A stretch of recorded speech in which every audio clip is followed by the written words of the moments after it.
Shalom, Royal Family. The class you are about to hear is taught by the Honorable Yudhe Beit Nun Sophie Yudhe many years ago. Remember to like, share, and subscribe to our channel. Visit us at www.yahweh144000.com. Also, Royal Family, you can enroll in classes designed for the Godhead at www.universityofyahweh.org. And also, Royal Family and friends, we want to share with you Yahweh's Keys to Riches. And on that YouTube channel, you can listen to Yahweh's daily word and keep up with the correct solar time each and every day. We'd like to see you there as well. Go to Yahweh's Keys to Riches. It's in the description below so that you can join us there as well. Remember, when you get there, just like here, remember to like, share, and subscribe to our channels. All right, Royal Family, we look forward to seeing you there as well. Enjoy. Truly, it is a joy to be with you again. I again would like to thank Yudhe Wavhe, my father, for this glorious opportunity of blessing you and allowing my spirit to bless your spirit, to be filled with the peace, love, joy, happiness, and temperance that we spoke on last evening. Indeed, we are blessed to be able to pass over from one state of mind to another. I also would like to take this opportunity to thank every one of you who are working diligently in your cities and in your states to make certain that my messages are reaching the Godhead, the people that love peace. I bless every one of you that are seeing to it that I'm on the various radio stations across America. I also would like to congratulate every one of you who have television programs in your city, and you're making the qualitative moves that only boss brothers and sisters could possibly make. I'm very happy about that. Again, I repeat that I'm very happy about the future of the universities of Yudhe Wavhe worldwide. What a blessing. These institutions will consume the planet with peace on earth and goodwill toward all men of peace. Now I would like to get into some of the word further tonight relative to peace. You must understand that peace is promised to the believers, and it is a gift of Yudhe Wavhe. I repeat, peace is promised to the believers and is the gift of Yudhe Wavhe. For those of you that are just checking in tonight or today, I'd like to bring to your attention that I am actually building and structuring the kingdom of Yudhe Wavhe, true holiness and righteousness. I'm establishing the nation of Yudhe Wavhe on a sure foundation. And I'm letting you know that you want to make a truce with those who love peace. That's who you want to make a truce with. You want to make a treaty with those that love peace.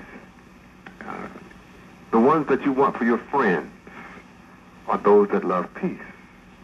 Because peace destroys Satan's kingdom.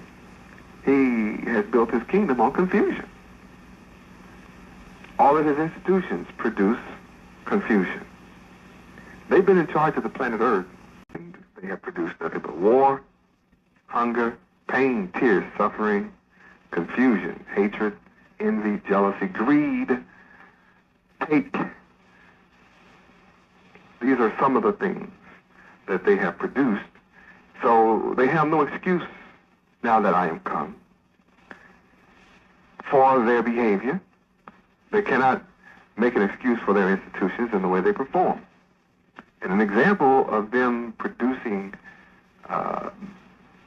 war and conflict instead of peace is exemplified by the fact that the God of this world has removed the Bible from the school system. And even the God of this world refers to the Bible as the holy book, the holy word, the good book. Now, when you consider the reality that they have removed the only good book from the classroom, the public school, where your children go, if the only good book in existence has been removed, then what books do you think are left there? Has to be bad books by their own admission. The Bible, the Holy Bible, is the book of light. And with its removal from the classroom, what kind of books do you think are left there other than books of darkness? So the education that our children receive has to be corrupt education, destructive. You wonder why the generations are lost? Then it's because the only holy book is removed from their presence. And your children are not allowed to acknowledge that there is a God. They don't know anything about the law. The law is a light. Proverbs chapter 6, verse 23. I'll read that to you. You turn to it, Proverbs chapter 6, verse 23. Write it down, and you certainly want these transcripts. You want the tapes, too. The tapes are great, but they might wear out, and it's difficult to sit down and study properly with the tape. But with these transcripts, it's not going to go away. It will be there. Next week, when you come back to it tomorrow or later tonight, the transcript is there, and you can study from it appropriately. Proverbs 6:23 says, "For the commandment is a lamp, and the law is light, and reproofs of instruction are the way of life." So the commandment is a lamp, the law is a light, then that's what you want for your children. The law, knowledge of the law. Now, in the public schools, you're not taught the law. No law, no law. Not the law of the Creator. You're not taught the laws of man. Not even the laws that govern the school. You don't have any idea, as a parent or as a student or as a child, all of the laws that govern the college you attended, the university you attended, the public schools that you've attended. You don't know, or you could set up schools. You're in the dark as to the laws which govern any of the devil's institutions. And he has institutionalized his way. It does not depend on one individual. The institution provides for neophytes to come in and be well-groomed, taught, and then they take over the system of continuing the evil way, the wicked way. So little ones are being programmed, and they're the products of these institutions. And you wonder what's wrong with your child? Nothing good is being taught to them. Even science, which could be pure knowledge, is still couched with evil. So, in order for you to ever come to enjoy the kingdom of heaven, then you're going to have to leave the institutions of this world and take a part in and be a party to establishing true holiness and righteousness, the kingdom of Yahweh on this planet. That's the institution that shall consume all the others. And I'm happy for you who see this, understand this, and I'm sure, I'm absolutely positive, that the University of Yahweh will soon take root in your city. And it's going to prosper. because you have the models and the prototypes before you.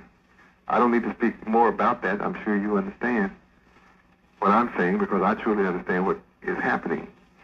Let us go to the promises to the believers, which is the gift of Yahweh. In Psalms chapter 29, verse 11. Psalms 29, verse 11. It says that the Lord Yahweh will give strength unto his people. The Lord Yahweh, that nun so feed Yahweh, will bless his people with peace. This is not something that you know how to do on your own. Or you could have done it all alone. You may have read this very scripture in your life. Maybe you have read it many times. What have you been able to do with it? You have not been able to give yourself strength. You have desired strength, prayed for strength, wished for strength, hoped for strength, but you have been unable to give yourself strength. So this verse tells us, chapter and verse tells us, that we need Yahweh. And that when we move to him, toward him, it is he that will give you, his people, strength. And strength is something that we need to become cognizant of, since it is a promise. It's no good to you if you don't believe. You must first believe. I have a pitcher full of eternal life. And if you come to me with your empty cup, I will fill it full of eternal life. If you refuse to receive your cup being filled with my pitcher full of eternal life, I'm not going to run after you and twist your arms and force you to let me fill your cup, because if I did that, you will only pour it out, waste it, set it aside, not drink from it, or utilize it. It would be a wasted effort. So here we are in need of strength. Now, here is what Yahweh is ready to give to you through me as his son. So I could say to you very safely, this is what Yahweh ben Yahweh is here ready to give you. And that is power. Power. Now, have you really studied how to get power? Do you really understand what power is? Strength is power. And if you believe in Yahweh, then the kingdom of Yahweh, true holiness and righteousness, will give you power. Now, what is power? Power is ability.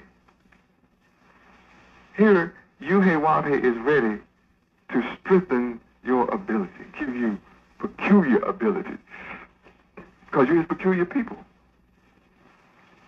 as spoken of in Peter. First Peter chapter 2, 9 and 10. You are a peculiar people, a holy priesthood. First Peter chapter 2, verses 9 and 10 says, but you are a chosen generation, O black man of America, black woman of America, so-called black man and woman of America. You are a royal priesthood. That's who you are. You are this. Why are you not living the life of a chosen generation? Why are you not living the life of a royal priesthood? Why are you not living a life of royalty? Why are you not living a royal life? You are this priesthood, teachers, holy people. Why are you not living like this? That's your inheritance. That's your heritage. You are also a holy nation. You're not a nation like anyone else. Of all the nations on earth, they're just nations. They're just nations. But you are a holy nation. In Deuteronomy 14:2, it says, you are a holy people, But in verse 1, it lets you know you are the children of the Lord Yahweh, your God. You are the children of Yahweh. You are a holy people in verse 2. Unto the Lord Yahweh, your God. And the Lord Yahweh has chosen you to be a peculiar people unto himself. Well, who's talking? Me? Yahweh, Bednum Sophie, Yahweh. I am come, I have chosen you. Though you are that stone which the builders have rejected, still I have chosen you to be a peculiar people unto myself, above all the nations that are upon the earth. That means it means several things. Out of all the nations on the earth, I have chosen you to be a peculiar and holy people unto myself. Not just any kind of people. I'm not interested in having millions of people in my kingdom. This is not about numbers. I'm interested in you who desire holiness, want to be holy. Because this is where your strength lies. This is where your power comes from. This is where your abilities are realized, is in holiness, is in your being holy, a peculiar people. See, I am here to give you capacity and capability and potential so that your potentiality is realized. That's what I'm here to do. I'm here to enhance your intelligence. I am here to enhance your native ability, enhance your aptitude and talents, gifts. I'm here to cause you to become the geniuses of the planet Earth eternally. You and your children, your progeny, forever.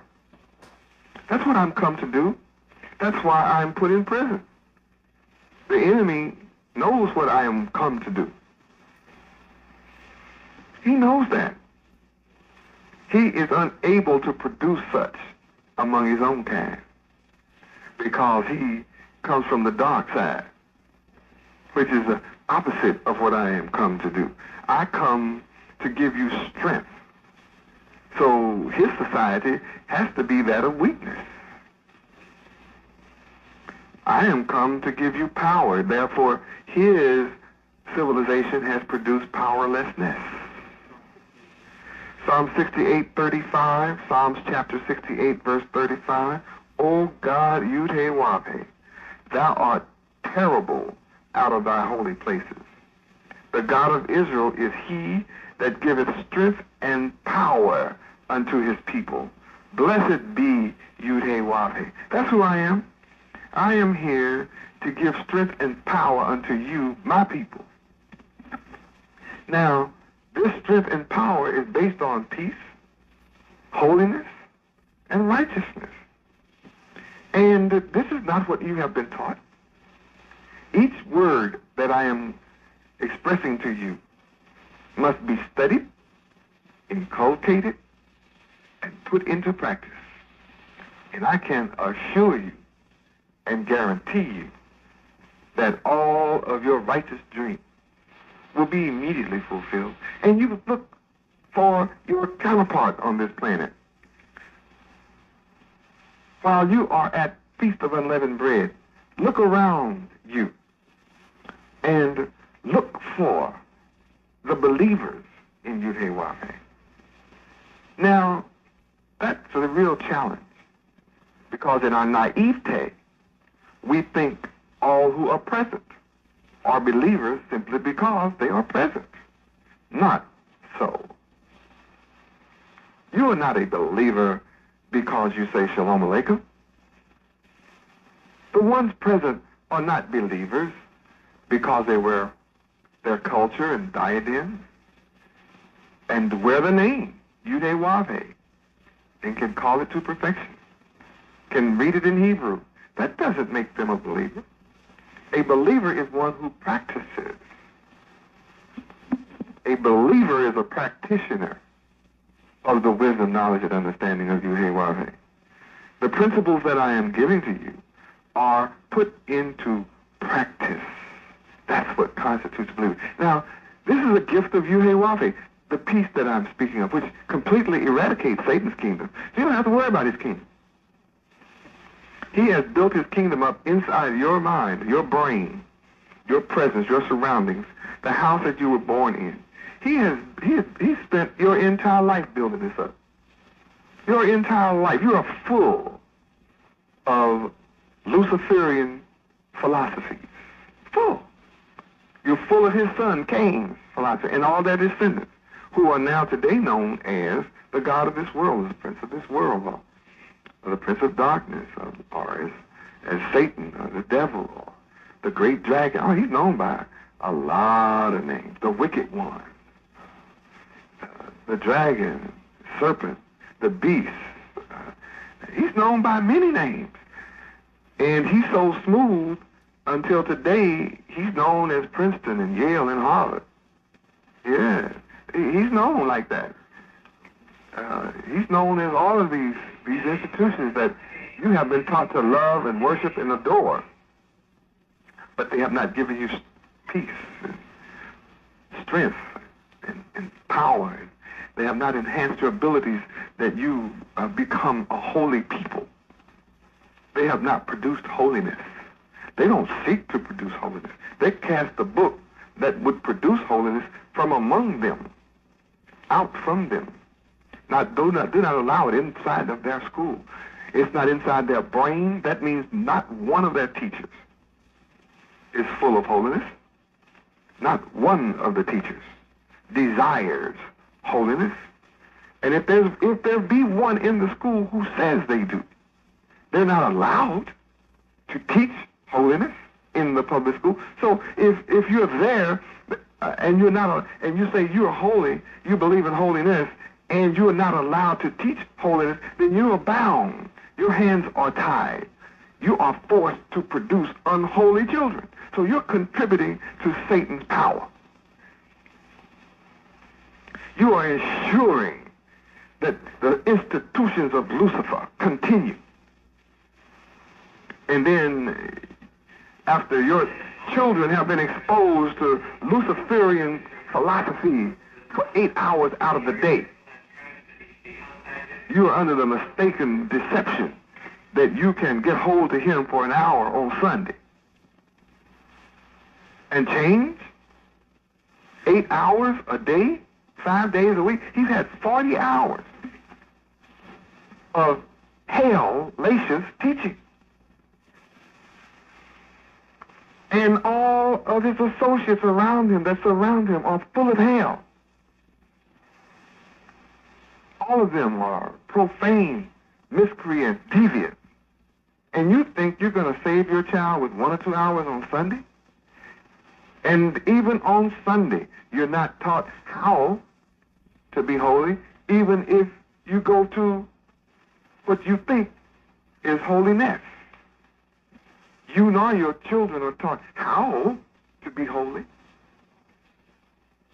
So how can you win against the institution that you contribute your genius and power to, that prevents you from giving strength to your own child?